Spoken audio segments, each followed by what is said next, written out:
First, I'd like to thank Dr. Pitts and the Mustang family for allowing me to speak at such a momentous occasion. Graduates, before I begin, I'd like the class of 2018 to stand. Now, I'd like you all to give it up for the parents, teachers, guardians, aunts, uncles, sisters, and brothers that have been responsible for helping you make it happen.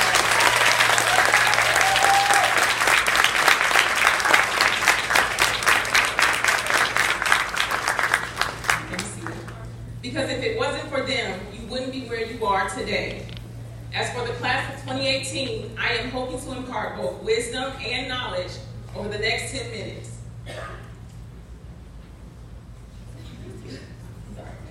Crack baby, ward of the state, child of a prostitute, daughter of a schizophrenic mother, never a daddy's girl, only a fatherless child. Despite all this, I stand before you today as an educator to thousands, a doctor of education, an editor, co-founder of a women's empowerment network, transformational speaker, author of 2 novels.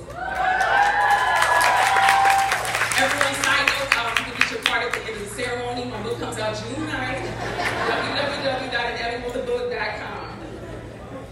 And most importantly, a child of God. Now, I know that in spite of all my hardships, many of you may be wondering how I got here. According to Drake, it was God's plan. Let me explain.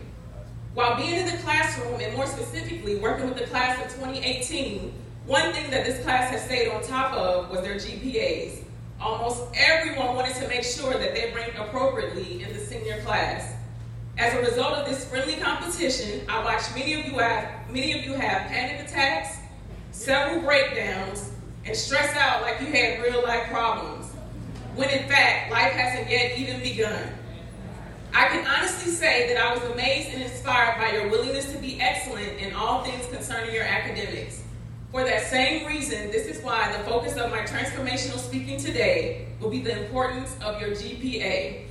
Everyone please say GPA. GPA.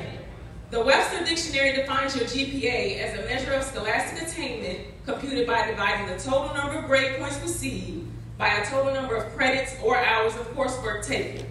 Let that marinate for a minute. Okay, marination only. I got over 10 minutes. You all have dedicated yourself for 4 years to obtaining an average of points that has assisted you with many scholarly endeavors. But today, I will discuss your GPA of life. And with this GPA, no totality of points could ever amount to the blessings you've been bestowed with. This GPA represents God's grace, your purpose, and His assignment. Give it up for that, y'all. Y'all know that's hard.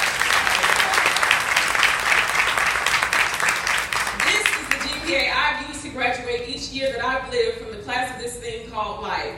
This GPA has afforded me the skill set and success needed to flourish with purpose in life. You need to know that point blank, God is dope, and nothing that you ever commit to doing in life will come to fruition if it is not within the will of Him. Some of you already have your life plan, but you need to understand that if you keep God first, His plan will exceed all of your expectations. People will come and go, but He is one of the few that will remain constant in your life. When you fail, He will equip you with the necessary follow-through to get it right a second, third, and yes, even a 4th time. When you are having a problem, consult Him first, because He will have your solution readily available. When your friends start acting funny, He will be your friend indeed. When you make mistakes, He won't constantly remind you, but ensure that you are provided with the lesson needed to never make the same mistake again. It is up to you, however, to listen. Through Him, your setbacks will be set up for success.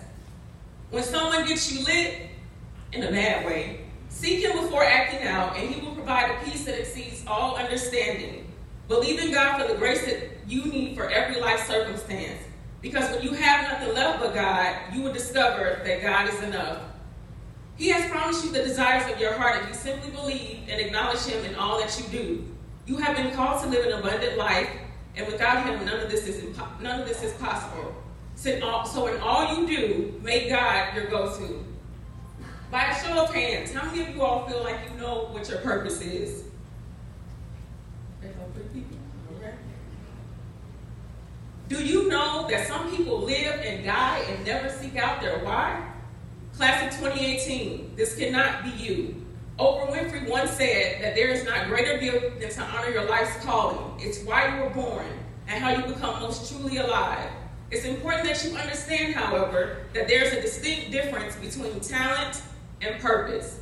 T.D. Jakes has stated time and time again that being good at something doesn't mean that it is your calling. He defines purpose as an underlying chemistry that makes you live your life.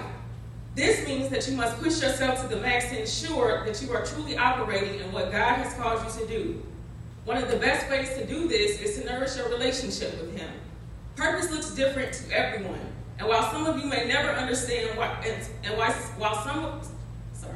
some may never understand why you do the things you do, true purpose is about acknowledging your own gifts and using them to produce change in the world. Always be authentic to what God has given you, no matter what.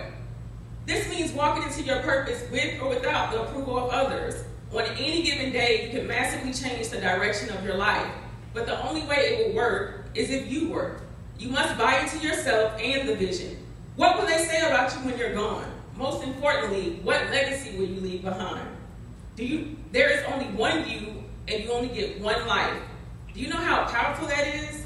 Pursuing your purpose is a choice. You must position yourself to be great. If there is something that you desire to do in life, go after it and never, ever settle.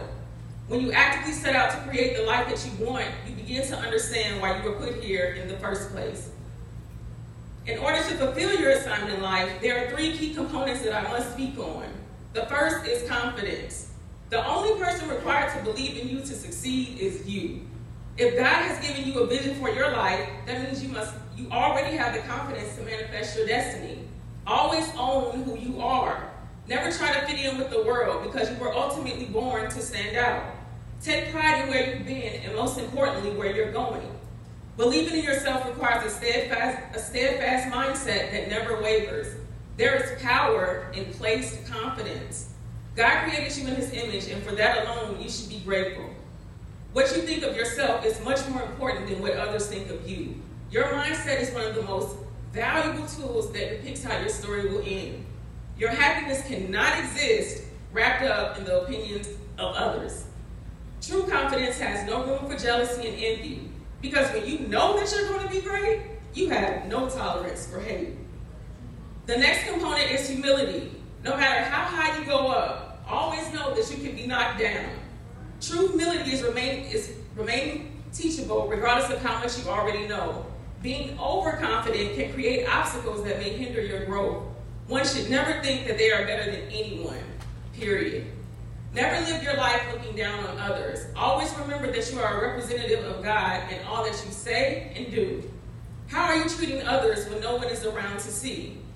Proverbs 29:23 says that a man's pride shall bring him low, but honor shall uphold the humble in spirit. This means that humility pleases God. I wholeheartedly advise you to humble yourself, or life will do it for you. The last component for this assignment of life is servant leadership. Mark 10:45 states that even the Son of Man came not to be served, but to serve others and to give His life as a ransom for many. It is my opinion that one will never fully fulfill their destiny without first sowing into others. This ultimately means putting the interests of others before your own. Over the years, I've recognized the importance and value of sowing seeds.